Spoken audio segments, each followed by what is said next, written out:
Hello, sculpture class. So at the hardware store, you have different colored electrical tape. I'm gonna get a few. You can get just black if you want. But yeah, it's usually in your electrical section of a large chain hardware store. There you go. Even better, I was able to find a very inexpensive collection. It's not as much of electrical tape, so definitely I recommend doing that instead of spending $6, each. But do what you need. The hardware store also has other binding tools. Binding materials like these cable ties as well. And sure, you could use that as well. Up to you. So finding materials is fairly easy when you own a yard, and but I imagine you can find stuff around campus or near where you live. This these palm trees produce a lot of very strong, very very strong, like paper-like material. It's threaded. It's very strong, and even these little leaves can be used. Super strong is the stems, so maybe I'll try to use that as an example. So yeah, I think I'm gonna, at the very least, going to use some of it, and I got my Fiskars garden shears to cut a little bit of it out, these strands, and I'll see. I might not use it, but maybe it would be a good kind of top or roof or side to this sculpture I'm creating. So I don't know how, but I have. It's just that there's such an abundance of material out there. It's hard to kind of decide. Okay, here's I'll start with that. I have plenty of material out here, and go into my studio, tell my dog to be quiet, and yeah, we'll see. All right, welcome to this kind of a little tutorial on doing your environmental sculpture. And we're going to start with inspiration. We talked about inspiration in class, and I showed you some wonderful artists, but you have to deduce it down to who you want to possibly be inspired by. Maybe you're not inspired by anyone. Maybe you're inspired by some of the buildings around campus. Just go out and explore. Maybe don't just jump into the project. So, I'm looking around this beautiful book that I'm partly teaching from and getting some ideas. Maybe I want to go over to a sculpture book and get, ideas from. This is kind of cool. This is kind of organic looking. Can I shape, some wood to look like this? In some ways. It's absolutely okay to be inspired by other work. You're gonna make it your own, for sure. But yeah, let's look. I'm looking through these books, and maybe I have a bookmark that will knock down, what would be cool. That's sculpture. It's a massive sculpture book. You can go for a specific artist like Andy Goldsworthy, who we've gone over. I love this pattern. It's very cool.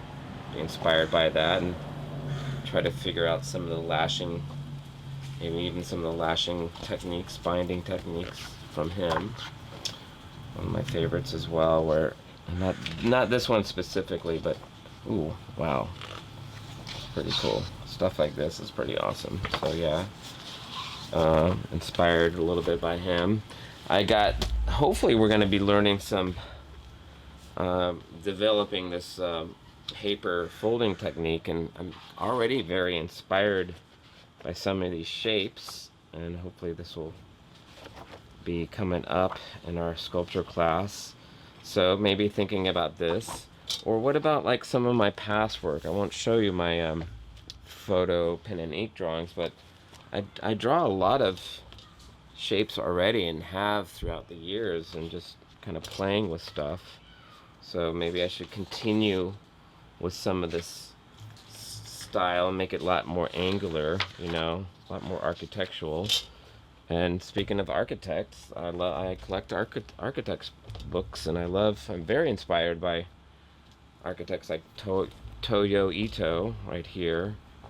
His stuff is inspired by nature, like he's inspired by a forest and trees, and so just like all these different ways of resources of being inspired that you can kind of like, put a little bookmark on and say, oh, this is cool. I mean, look at this, for instance. This is really cool. Hopefully you see that. Even the drawings or the sketches of these architectural drawings are inspiring as well. Very inspiring, cool building. So all these different possibilities are there for, and then when you get to it, you kind of just want to start sketching. I won't, obviously I won't. And then when you're sketching, maybe you want to use, you could start with, use a triangle. You can get a smaller one that might fit in here easier, or something like that. But I love triangles, and often the triangles will have these circles that you can mess with and just play with stuff. Like, maybe this is, an idea. You start with like a triangle, and I don't know, and it's putting notes like bind with colored thread. And maybe you have a pen collection that is multi-colored pens, like these micro lines. I absolutely love these pens, and you do stuff like, although I think this is too small, but you do weird things like this, or maybe, so that's inspiration, and that's also sketching that we're kind of covering. And next, what do I have? I think I wrote this out. Write down notes as well. So let's say sketching, colored pens, materials and tools. So materials, let's talk about tools first. I got the pencil, I got the colored pens now, I got these pens. And then I have these shares. I particularly like Fiskar. I know they're more expensive, but it's a really nice company. And then, of course, Fiskar is, definitely need scissors. And, I'm using some sort of ruler, to do with my sketches, or maybe I even use it to help bind things or something. One thing that I have forgotten to mention is you could even, maybe I'll bring some in class. I don't have it handy, but are clamps, so I have clamps somewhere. I won't get into it, but yeah, clamps are a possibility to use for binding. So tools. Now materials, I think I have a little video showing me going in the front yard and cutting this section off, using this, and then I hopefully have a video of me going into the hardware store where maybe your main binding is, even though it's not very organic and you just bought it, and it's not recycled materials and not very friendly to the environment, but Oh, this is really low quality. I got the lowest quality, but you can see how this is stretchy. So I'm gonna start with maybe binding two sticks together, something simple. Oh yeah, also I found a bunch of this twine just laying around in a box somewhere, um, and I've showed you this. I don't think I'm going to use this as a binding material. It's a little thin, but I would like to use it by threading. Maybe I would thread through this. See how it works. Something like this. Threading through here. I'm seeing if how I could accent, like maybe these lines get threaded or something. Just making it more interesting and explorative. Or so yeah, that's I would probably use this more for you know aesthetic accents to the piece. Let your imagination run. Okay, let's see. Okay, binding technique. I'm just gonna bind these together. Actually, I kind of want, and I really feel like if I'm gonna bind it together, I kind of want to keep the branches. I don't want to cut these extra branches, so I gotta. It's like you have these little, um, these challenges. And let me see. I kind of like those branches, and kind of making it even. I'm just trying this out. I should have drew this. Oh yeah, I should have like drew this out. Like okay, or I did. Sorry, I sketched it out. So let's look at my sketch. I'm gonna refer to my sketch when I started this whole thing. It's not very great sketch, but I want to try like a triangle shape maybe. It has. Should have made this bigger. I'm gonna make it. I'm gonna make this bigger. Like make it lash it here. Yeah, that's such a bad. And maybe I have a third in there, but I'll start with two just to see. Playing with your material. So I'm gonna use, just for kicks, I'm gonna use this. I feel like I'll start with small little. Maybe I'll just start with just a little bit. Okay. Try to.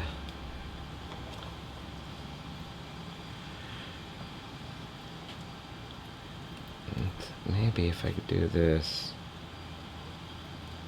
it'll still have enough. So I'm binding it together. Let's just, so start with, so it's almost like a tack weld. So get it enough so I can now bend it. You see how I'm bending it, right? Okay. So it's almost like you need more than one. So I'm bending it, and then I'm going to have another strip. Swipe tape, and this particular kind of tape is so good. You could easily do this also with rope, or twine as well. I'm just doing it with. So let's see, and then you can go underneath it. I have these branches. Now I'm actually happy that I decided to keep the excess branches. I think it adds a cool dimension to it. Okay, so I got that. I like that actually. But what if let me look for another. Oh, I've totally forgot. You could also bind it in reeds, and that would be very special. But maybe instead today for this, I'll weave it in and out of the branches. Okay, so this is this cool little reed I got literally right outside the arts building. Okay. Let me see now. I know I have quite a selection of sticks that I got while camping. You know, I don't know why I decided to get stuff while camping. There's plenty of sticks around my yard and stuff, but you know, it was an adventure. So I want this to kind of work with this. And it's kind of a different kind of stick. So let's see. I'll just make this one about the same size, and I'll make it without extra weird branches. So I don't even. Maybe I'll make it a little taller so it splays out. Luckily, you have so much material, or you can have so much material, you can make a mistake and kind of start over. And you know, I'm sort of making this up as I go along. What really important, one thing I did not mention, and I should have, like, a lot of this is an old tradition of like building structures on like Native Americans and basket weaving, and so you take a lot of inspiration from some of these original artisans. So much respect to this craft of using these as building materials for building a structure to live in, things like that, to put water in with the baskets and so on and so on. So I mean, it's quite a long history. I don't know how it's successful. Maybe at this point I want to use rope or something, but you get the idea. I mean, look, I mean, it sort of stands up and has some flexibility to it. Okay, you do want to stand it up. You do want to play with, you know, with material and mix it up. And now I'm thinking, you know, maybe I want, like, I really like this material, you know, but maybe I loosely wrap it around, or you know, but I want to do more to it. I don't want it to be, you know, I want to be, you know, mix it with a modern sculpture aesthetic. So I need to do more work on it, you know. I need to make it more deliberate. Maybe I need to, like I said, like, weave, you know. I think this whole thing could be 3 times bigger too, you know, because you also at the same time have to try to avoid it looking like one of those pagan you know, symbols or something that you place to put a curse on people or something, you know what I mean. But maybe this gets, you know, somehow I get this on here. I guess glue could work, but here, this, you know, this is a really quick, done together. Obviously you're gonna have hours upon hours to work on this, but you know, I've been playing with it and seeing what happens. I don't know, seeing how it goes. Maybe start something in here, or you know, but I could keep going. So that's just some ideas. I could make it stronger for sure.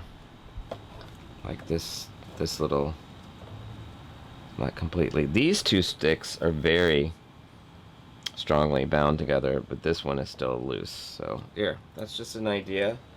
Hopefully this is helpful. All right.